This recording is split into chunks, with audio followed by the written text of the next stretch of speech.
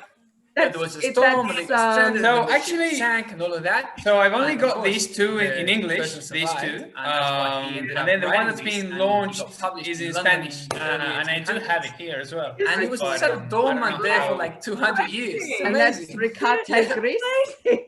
It's just fabulous. Rescate Gris, yes. It means Ray Rescue. What are the odds? And then you're in Australia writing this book. The connection just incredible, isn't it? Oh, we'd love definitely. Yeah. So those things that you never expect are happening. Absolutely. Feel like that, and then they are. Yeah, that'd be fantastic. So, I think so. This is going to be out in French, being soon. Connected. The twists and turns. So I encourage everyone to get their hands on the Sunken Secret. It's just fabulous. And, okay, and as you say, the connection, Christian, and I'll be with you in a minute from Patagonia. Then starting to write it in Spain, where your wife is Good from. morning, everyone. And you're with me, and as I've said to you, my connection in Spain, I was born in Madrid, up the road from where you're living right now. Guest on the show we have, and I'm living in Newcastle right now, where you were living. I'm going to have to do that again, where you have the connections with the sunken ship. I mean, it's just okay. What a small world we live in, Christian. Every time. Yeah, definitely. Another Newcastle connection. It was translated into English in Newcastle by a translator who was living in Newcastle at the time, and he's a fabulous translator. So yeah, and we launched the book in Newcastle in was it Blackbutt? I think it was at Blackbutt. Yes. Yes, just up the road here. What you get more Newcastle than Blackbutt to launch. How fabulous. You've done absolutely well. Now, you also achieved your PhD here in Newcastle as well. That's what you were doing in Newcastle. Yeah. So I moved there in 2009, and then for the first 3 years I did my PhD, and then I ended up staying for another almost 4 years, working for CSRO. So I was there for about almost 7 years. So yeah, I have great memories, and I would absolutely love to go back there at some point. Yeah, after all of this COVID thing, and of course. Yeah. Can I ask you about living in Spain at the moment? Because it has been quite a trial for everyone in Europe, but particularly Spain, and we have been getting huge media reports about how it has affected you guys. Can you tell us a bit firsthand? You're living near Barcelona, how it has affected you on a day-to-day basis. What is life like, Christian? Yeah, so actually at the moment I am living in Barcelona. So I'm about to move outside to a little town close to it, but at the moment I am in the city. And so well, it's been, it's been bad and worse and a bit better, and then but it's been like pretty bad in general. Of course, when you watch the news and stuff like that, all of that comes a bit, I don't want to say exaggerated, but the day-to-day is not as bad as it's presented in the news normally. But yeah, just to give you an idea, for example, of what we're going through right now, there's about 400 deaths per day in Spain. We have to wear, of course, face masks everywhere we go. You can't leave your house without one. Bars and restaurants are... Well, another thing about Spain is that it's different in different parts of Spain. So it's not like just one rule for the whole country. So for example, where I am, bars and restaurants can only open from like 7 a.m. to 9 a.m. and then 1 to 3 or something like that. Okay. So it's closed at night. Of course, all the things like gyms and nightclubs and all of that, where a lot of people get together. Yeah. That's closed at the moment. What about schools, Christian? My children want to know. Are you? Yeah, no, that's That's going with a lot of measures, and I think actually I walked past one the other day, and everyone gets the temperature taken before they walk in. What else? And shopping, people are going grocery shopping. Yeah, so you can go to the supermarket. That's fine. In Barcelona at the moment, all of the bigger shops like say David Jones in Australia or something like that, they're closed. All of the big shopping centers are closed. There's the supermarkets open, of course, and then small shops. So for example, on weekends, non-essential shops are closed. So if you sell, I don't know, books, for example, you probably have to shut on the weekends. And then the other big one for us is you can't leave your town just like any day during the week or during the weekend, unless you have to like go to do something, like you have to work, or you have to go and look after a sick member of your family or something like that. But for regular, just you want to go somewhere else, to some other town or some other city, you just can't. It's crazy, and you wonder though, Christian, is it actually working? With 400 deaths a day. I mean, you still wonder. I don't know what the answer is, but I don't know.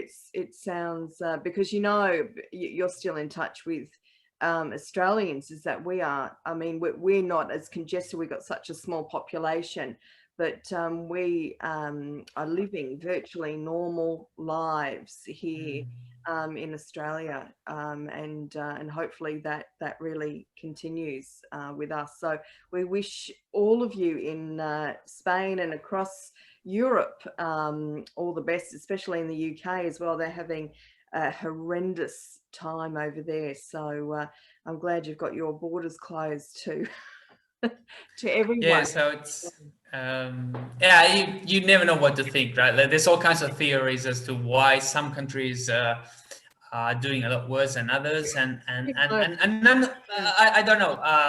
Those theories seem to change because at some point it was Italy and Spain, because people here touch each other a lot, and then you end up with a bunch of cases in Germany where I think it's not the case. So that theory may be true, maybe not true. No way to know. Yeah, no, who knows? And I think our total deaths for the entire year for COVID in Australia is less than 1,000. So, but we have a very small population. I think we're only 27 million people. So, and as you know, we live, very separate, and we just don't hug. Well, well, I know you do. We just don't touch each other. Now, my other big question, and these are primarily from my children. When I said I'm chatting to Christian in Spain, they wanted to know all about siestas because they feel missing out. Are you napping every afternoon? I'm a very atypical Spanish person, and so is my wife. We can't take naps. Like, it's just physically impossible for us. We go lie down and we just don't fall asleep. It's just, we don't work like that. So unfortunately, I have to shatter that stereotype. At least for us, we don't. But are people in Spain, in Barcelona, at 2 o'clock just, dropping into siesta naps everywhere? Does the place just close down? Yeah, so basically you're walking down the streets and the 2 o'clock hits and everyone just drops down to the floor. We're going to bring that here. Seriously, with the heat. Yeah. I'm bringing. So you have to be very careful. You have to be very careful where you are at 2 o'clock, because imagine you're just crossing a street or something, or you're driving. We've got to bring that in to Australia. I'm bringing it in siesta time, 2 o'clock. just before the kids come home from school, that we all have siesta time. I think I'm going to get into politics for this very point, Christian, to bring in time in Australia. I am. It's serious. It's serious. Now, to be totally honest with you, just in case you're interested or someone's interested, the siesta thing. So it is a thing in Spain, but it's more of it's more of a thing of the past, and also like imagine like if you were working in your fields and it's summer and after lunch you just can't go back to work if it's super hot, so people would lie down for a bit. That doesn't happen in the city. If you work at an office, just get on with it. It's air conditioned. So one of the things that modern life has brought Spanish people, I think, is the lack of siestas. They lost that with modern life. Air conditioning killed a lot of things, including the siesta. Yeah, you can say that. So tell me, 4th of February is the launch, which is this week coming, for the fabulous new book, Rescate Gris, which is rescue in English. Fabulous. Now that's going to be released in Spanish in Spain under Penguin Books. How fabulous. Yeah. So this it's actually the first time I'm going to go with a really big publisher. So I'm really looking forward to seeing what's going to happen. Right, they have a huge amount of power in terms of marketing and getting the book in front of readers. So I can't wait to see what's going to happen. So the 4th of February, I guess I'm going to go to a bookstore and get my picture taken with the book. Signing. That's what you'll be doing. You better start exercising that hand, I tell you. Now, with that actually has a play on words, rescate. That doesn't just mean rescue, does it? It means ransom. Yeah, that's right. So in Spanish, that word, that whole play on the on just the title, because that tells us a lot about what's going on with the book. Yeah, definitely. So the name is Rescate Gris. It means so gris means gray, and then rescate means both things. It means ransom and it means rescue. So so the story is actually set in a true scenario, I guess. And I experienced this back when I was a kid. There was a volcano that basically blew up somewhere here. I don't know where it was. And then the ashes sort of blew across the whole of Patagonia for like 600 kilometers. Wow. And uncovered in a massive cloud of ashes covered an area the size of Austria. Wow. So and my hometown used to happen to be in that area. So one day we wake up and the sky is sort of gray/orange. It's weird and no one knows what's happening. And I can imagine. This is dust everywhere. We thought it was snow. Sorry. Yeah, and this happened for 6 months. Yeah. So it kept. It was there for a long time. So the thing is, the volcano was active, I think, only for a week or two. But then there's so much wind in that area that it sort of kept, the ashes kept being blown, sort of in and out. So it was on and off for like 6 months, and then years later you would still get days where there's a big wind and you would sort of feel it. So anyway, we get up, no one knows what's going on. We thought it was a weird type of snow, and then you touch it and it's not cold. And of course, it's a powder, so it's like talcum powder. So. And then the radio announced that it was a volcano, and well, it was pretty a pretty big event for anyone who's lived through Yeah, it. So I don't think I can remember that event. I mean, are you talking about in the 80s? this is 91. 91, yeah. And I'm even thinking, you know, imagine breathing that in for that amount of time. Yeah. Yeah. It must have been bad, but not that bad, because everyone breathed it in, and we're still here. So so it's basically very, very finely ground glass. Basically, that's actually what it is. Yes. Yeah, volcanic ash. So it must be great for your lungs. Anyway, I grew up. You know, had that in the back of my head, I guess. And this is my 5th book. So it's not like I started writing and I thought I'm going to write about this.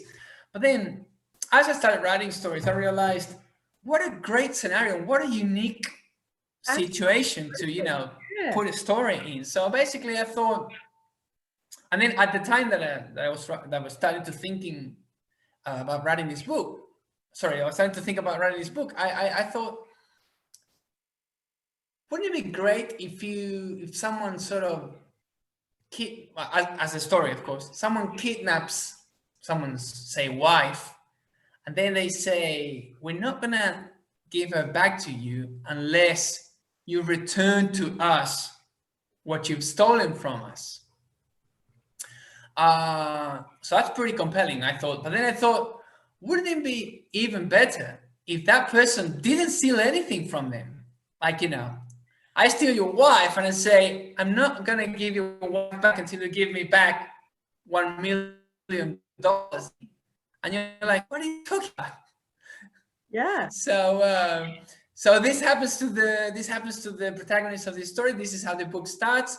He wakes up. There's this ash coming, you know, from the sky. He doesn't know what it is. His wife is not there. He gets a phone call. Hey, missing your wife. We have her.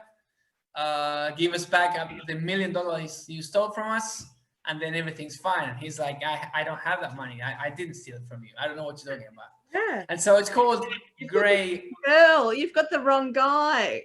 Yeah. I'm just trying to help out here, Cristian. Maybe they've got the wrong guy. Maybe they do, only they don't. Hey, spoiler alert. Don't put too many spoiler alerts in here. No. That's just the beginning of the book. That's the beginning. There's a lot of twists and turns that go on. Yeah. I'm wondering whether they've got the wrong. Look, I'm going to have to. When is this book going to be published in English? Because I need to help out this guy. Quick. So I hope soon. I can't give you a date. I don't really know, but I guess it also depends on how it does in the Spanish market. If it does well, then it's got a bigger chance of getting translated. Oh, but, yeah, I think it will eventually get translated. Wow. Okay, I didn't realize that's how it all worked in publishing world. There we go. Cristian, as always, it is fabulous to talk to you all the way over in Barcelona, Spain. And we can't wait for the new book to come out, and we can't wait for it to be translated into English. Of course, we have enjoyed The Arrow Collector in English, and we have enjoyed The Sunken Secret, which has its own connections in Newcastle. We can't wait to have you back over in Australia. When I'd love to go. Yeah, I'd love to go there at some point. I have to. Yeah, there's so many things I miss about Australia that it would be great to be back and reconnect with a lot of things and a lot of people as well. So I don't think it's going to be long. What do you miss the most about Australia, Cristian? I'm not going to say Vegemite. You know I'm not going to say that.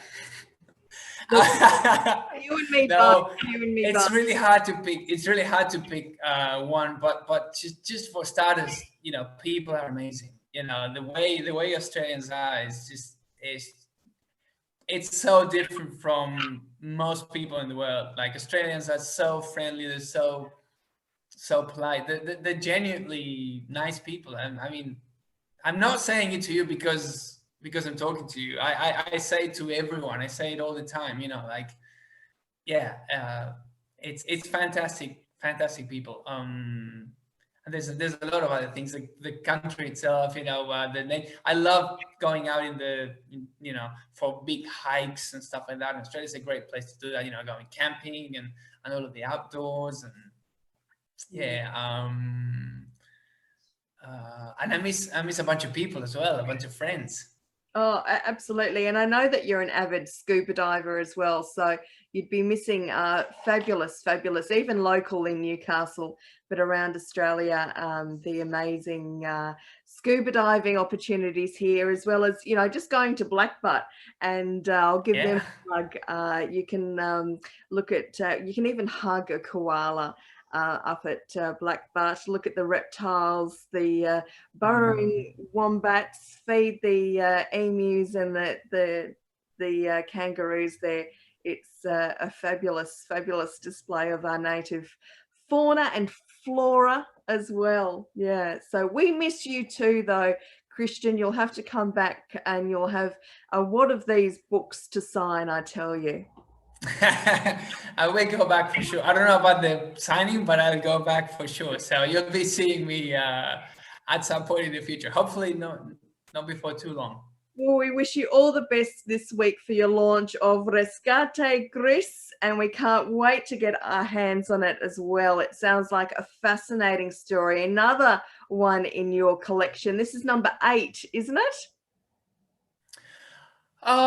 It really depends on how you count them, because so because of the translations and all of that, and also so this is actually the 5th book that I written, but then because it's being relaunched now by Penguin, it would actually be number 7 or 8. I think you're right, 8.